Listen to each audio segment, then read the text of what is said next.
Hello guys, இன்றைக்கி என்ன video பார்க்குறீங்கன்னா, நம்ம இஃப்தாருக்கு நோம்பு கஞ்சி வாங்குறதுக்காக போயிட்டுருக்கோம். வாங்க பார்க்கலாம்.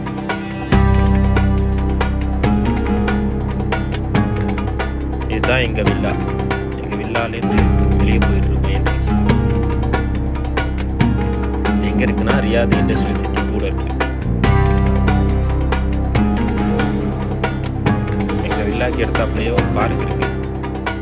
இந்த நியூஸனாய பார்க்குன்னு சொல்லுவோம். அந்த பார்க்கில் தான் உங்களுக்கு கஞ்சி கிடைக்கும். உங்களுக்கு யாராவது நோம்பு கஞ்சி வேணும்னா இங்கே வாங்க. சின்ன சின்ன கண்டெய்னரில் தான் இருக்கும், ஆனால் உங்களுக்கு நல்லாயிருக்கும்.